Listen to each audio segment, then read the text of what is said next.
जा जाके आप हस्ताक्षर अभियान के लिए लोगों को जागरूक कर रहे हैं, टीम गठित कर रहे हैं और देश के लगभग आधे से ज़्यादा राज्यों में अभियान इस स्तर पर शुरू हो गया है और साउथ तरफ के भी दौरे बहुत जल्दी करेंगे।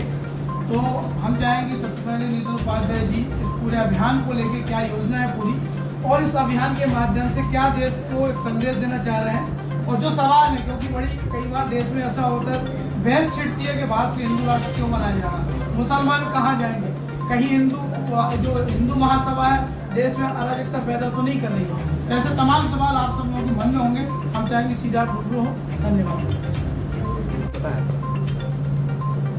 मेरा नाम नीरज सोनी है और मैं प्रवक्ता हूँ अखिल भारतीय हिंदू महासभा।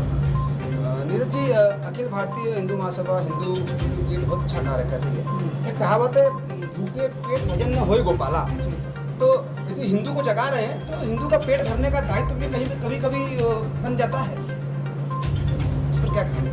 कैसा चाह रहे हैं आप? हिंदू का पेट भर, हिंदू महासभा कहने के लिए मेरा सवाल ये आपसे है कि यदि आप हिंदू की बात कर रहे हैं, ठीक है, तो हिंदू सभी हैं, हम भी हैं, आप भी हैं। तो यदि आदमी भूखा पेट है और आप सिर्फ उसको हिंदू के अंदर जागृति पैदा कर रहे हैं कि आप सनातनी, आप हिंदू हैं, यदि भूखा पेट है तो वो जिस तरफ जाएगा जिस उसको मदद मिलेगी। तो अभी वर्तमान की परिस्थितियाँ कुछ ऐसी हैं। हिंदू जीवन शैली है और हिंदुत्व की जो जीवन शैली है, सनातन की जीवन शैली है, इस जीवन शैली में रहने वाला व्यक्ति कभी भूखा नहीं रह सकता और बेरोजगार नहीं रह सकता।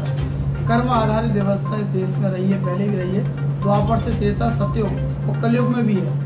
और सनातन जो हम बात करते हैं सहिष्णु हिंदुत्व की, अगर हम उस जीवन रेखा में जीते हैं तो अगर हमारा पड़ोसी दुखी है तो जो अगर सक्षम होगा उस मोहल्ले में उसको पाल लेगा। हम लोग देखते थे किसी के यहाँ कोई गमी हो जाती थी, मृत्यु हो जाती थी, पूरा मोहल्ला आटा पूड़ी सब्जी लेके पहुँच जाता। आज भी हो रहा है चीज़ें। तो हम इसीलिए इस देश में निकले कि हिंदू जागरूक होगा, अपनी जीवन शैली, उसका विचार क्या, उसका चिंतन, क्योंकि वो तोड़ने की बात नहीं करता, जोड़ने की करता है। तो रिश्ते भी जोड़ता है, वो पड़ोसी से रिश्ता है, व्यक्तिगत है और दुश्मन को भी। हमारे त्यौहार होते होली ऐसा है कि गले मिल जाते हैं, अगर सालों की बुराइयाँ तो पाट दी जाती है। दशहरा, कितनी भी दुश्मनी हो, दशहरा हमें ऐसे हमारे त्यौहार संस्कृति के जो जोड़ने का काम करते हैं। मकर संक्रांति सामाजिक समरसता की बात करते हैं, जैसे गुड़ के लड्डू, तिली के लड्डू बनते हैं, ऐसी समाज है हमारा, अलग अलग चीज़ों से मिलके समाज बनता है, उसको हिंदुत्व कहते हैं। और हिंदुत्व में भैया आप नहीं मुस्लिम, हिमालय ही शब्द, हिमालय से और सिंधु नदी, हिमालय सिंधु के बीच में जो भी होगा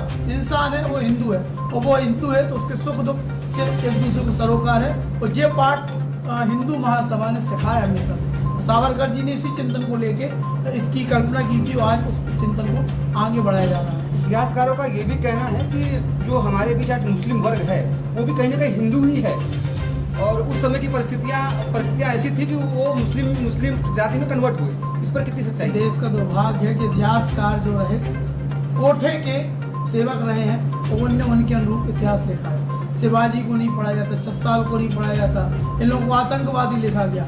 ज्ञान बापी का कोई जिक्र कभी आपने सुना ही नहीं होगा कि ऐसा हुआ। आतंकवादी इतने बड़े आए, तैमूर लगाया, औरंगजेब आए, इनका कभी इतिहास से आपको जिक्र, अकबर को महान बताया गया है। ये दुर्भाग्य था देश का, और इसीलिए उस इतिहास को बदलने की भी बात हिंदू महासभा ने की है और सरकारें ही बदल रही हैं। नई शिक्षा नीति देश में आई है, लागू की गई है, और आप देखना उसके जो परिणाम आएंगे, इस देश की जो नई पीढ़ी आने वाली है उस नई पीढ़ी को पता चलेगा कि देश में कैसे सुरमा हुए हैं। और वही बात है, कुछ बीच में भी जो समय आया था जब देश में गैर हिंदूवादी सरकार थी, उनने लोगों को बताया कि सलमान खान कैसे बनना, शाहरुख खान। लेकिन आज ऐसे लोग हैं सत्ता में बैठे लोग, जिनने लोगों का चिंतन बदला। लोग सोच रहे अब उनके बच्चे शिवाजी महाराणा प्रताप कैसा बना है। इसके लिए नई शिक्षा नीति में जो चीज़ आने वाली है, आप देखेंगे 10 साल बाद हमारी जो नई पीढ़ी है वो शिक्षा लेंगी, उन महापुरुषों को पढ़ाया जाएगा, उनके स्थान मिलेगा इतिहास में, तो आप देखना बदलाव आएगा।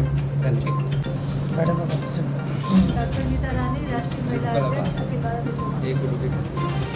आज यहाँ प्रेस वार्ता रखी गई है, क्या उद्देश्य है इसका?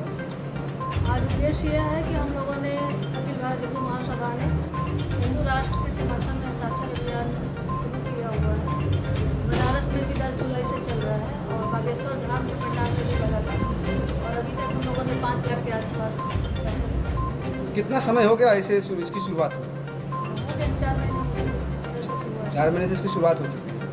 और आगे क्या रणनीतियाँ रहेंगी अखिल भारत हिंदू महासभा की हिंदुओं को जोड़ने के लिए? अभी हमने अपने स्तर पर तो मैंने क्या किया है कि जितने भी हिंदू संगठन संगठन है बनारस के आसपास के, चाहे वो आश्रम से हो, चाहे वो पॉलिटिकल हो, चाहे वो नॉन पॉलिटिकल हो या धार्मिक हो, आध्यात्मिक हो, सबको मैंने एक मंच दिया है, सबको मैंने एक साथ बुलाया है, मीटिंग किया है। जो मेरा प्रोग्राम का कार्यक्रम था उसमें भी बहुत सारे संगठन के लोग आए थे और इस पर सब मिल करके काम कर रहे हैं। नाम भले एक हिंदू महासभा का है, लेकिन ये जो हिंदू राष्ट्र है ये घोषित करना, ये हर सनातन ही का जो है जनमानस में है। ये केवल अखिल भारत हिंदू महासभा की महत्वाकांक्षा नहीं है, हर सनातनी की इच्छा है। तो उसमें नरेंद्र मोदी ने क्या आघात कर दिया? आध्यात्म का रिश्ता भाव से है, न कि प्रचार से। देखिए, आप पत्रकार महोदय मेरे को ये बताइए कि आपका घर पुराना हो गया, उसमें पानी गिर रहा है, छपरा टूट गया है, अगर उसका जीर्णोद्धार कर दिया घर की बात एक अलग हो गई, और एक जो है ऐसे स्थान की बात मैं कर रहा हूँ जो काशी विश्वनाथ का मंदिर है। वहाँ बाबा की कचहरी, मैं भी काशी का रहने वाला हूँ, बाबा की कचहरी थी, वहाँ पे 5 विनायक थे। 5 विनायक को ऐसे क्षतिग्रस्त करके फेंका गया मलबे में, उनका अता पता नहीं है। आज वहाँ उसी एक लाइन से एक शोरूम बनाया गया है मंदिरों का, लाइन से मंदिर लगाए गए, नाम शिलापट लगाए गए, नाम लिखे गए।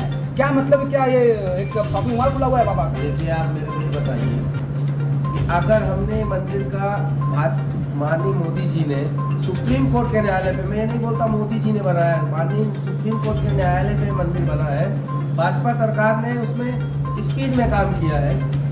आप क्या चाहते हैं? तो फिर राम मंदिर भी नहीं बनना चाहिए था, वहाँ पर भी भगवान का पुराना तो मंदिर था, वो मस्जिद बनी रहने थे, क्यों तोड़ी हमने? सच्चाई तो है, देश में जो है आस्था की जरूरत तो है, आस्था समझने वाली चीज है, न कि दिखाने वाली चीज है, पहली चीज। दूसरी चीज ये है कि देश में आज जिस तरह बेरोजगारी है, महंगाई है, अशिक्षा है, उस पर कब ध्यान देगी जो है भारत हिंदू महोदय? आप मेरे को एक चीज बताइए, आज आपने काशी के आप रहने वाले हैं, आप बता रहे हैं, और मैं काशी की भूमि प्लस यहाँ के सभी रहने वालों को मैं तो शिव के रूप में देखता हूँ, और आप मुझको बताइए कि आज आप उस जो काशी कॉरिडोर बनाया उसके लिए आप क्वेश्चन कर रहे हैं कि मोदी जी ने गलत किया। हमने ये नहीं कहा गलत किया।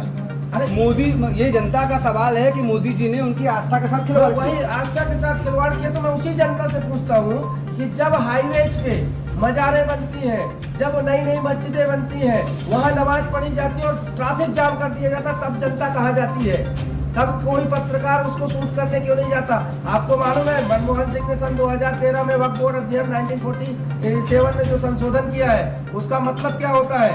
अगर किसी भी जगह पर मस्जिद के ढांचा या मजार बनी है, वो प्रॉपर्टी वक्फ बोर्ड की है, और वो अधिनियम के जो संशोधन किया है मनमोहन सिंह जी ने, उस अधिनियम के तहत अगर इस घर पे वक्फ बोर्ड के 2 मेंबर आ जाए, भले वो आपका है, आपको नोटिस भी नहीं देंगे और आपको बोलेंगे खाली करो, और यहाँ के कलेक्टर को लेके आएंगे। कलेक्टर की जिम्मेदारी है कि 24 घंटे में आपको खाली करना है, और उस नियम के अंतर्गत जो वक्फ बोर्ड अधिनियम 2013 है, आप न्यायालय में भी नहीं जा सकते, आपको वक्फ बोर्ड के ट्रिब्यूनल में अपील करनी है, 24 घंटे में सामान उठा के फेंक दिया जाएगा और आपसे खाली करा लेंगे। ट्रिब्यूनल में भी कौन बैठे हैं?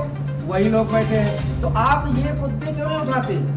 आप जो बोल रहे हैं गरीबी बेरोजगारी, तो गरीबी बेरोजगारी आज कोई पैदा नहीं हुई है, आज तो जब से इंसान पैदा होता है गरीबी बेरोजगारी का ही होना है।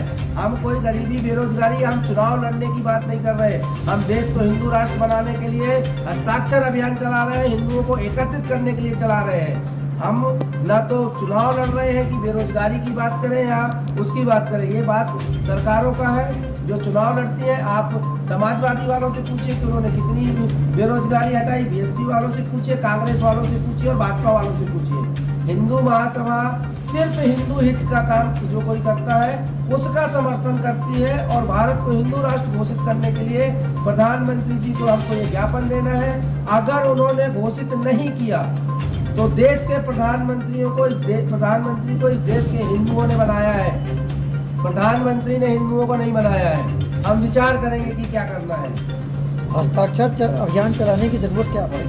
मोदी जी आज मंदिर बनवा रहे हैं, उनकी देन है कि काशी विश्वनाथ मंदिर बन गया, तो मोदी जी क्यों नहीं इसको आप लोगों की मांगों पे, हिंदुत्व की मांगों पे इसको हिंदू राष्ट्र बनाया? मैंने अभी एक पत्रकार महोदय को जवाब दिया था कि जब समुद्र लांघना था तो जामवंत जी ने हनुमान जी को बताया था कि आप इसको लांघ सकते हैं। अतुलित बलधामम हेम सल्लाभ्यहम धनुजोन कसानुम ज्ञानी नाम गजनम सकल गुणम निधानम वाणा नाम धीसम रघुपति भक्तम वाद जात नमामि। तो हनुमान जी समुद्र लांघ सकते हैं, तो हनुमान जी ने राम मंदिर का निर्माण करवा दिया, काशी कॉरिडोर का भी करवा दिया। अब हम उनको जगा रहे हैं, हम एक जामवंत की भूमिका में है। हम कोई चुनाव लड़ने के, प्रधानमंत्री हमको नहीं बनना है, ना सांसद बनना है, ना विधायक बनना है। तो हम प्रधानमंत्री को जगाने के लिए कि आप ये भी काम कर सकते हैं। देखिए आज जो देश के प्रधानमंत्री हैं उनके पास बहुत सारे काम है, बहुत सारी चीज़ें हैं। हमारा काम है समाज सेवियों का, हमारे संगठनों का, जितने भी देश के संगठन हैं, कि जनता की आवाज़ को प्रधानमंत्री तक भेजें। तो हम वो कार्य कर रहे हैं कि प्रधानमंत्री जी तक हम यहाँ की आवाज़ भेज रहे हैं, और वो काम उसके लिए वो हिंदू राष्ट्र घोषित करेंगे। हमने उनके गांव वडनगर में भी रैली रखी थी, सभा रखी थी, वहाँ भी हस्ताक्षर कराए हैं। उनके संसदीय क्षेत्र वाराणसी और पूरे देश में करवा रहे हैं। और जब पूरे देश के हिंदू एकत्रित होंगे तो प्रधानमंत्री तो क्या, राष्ट्रपति जी को भी साइन करना पड़ेगा।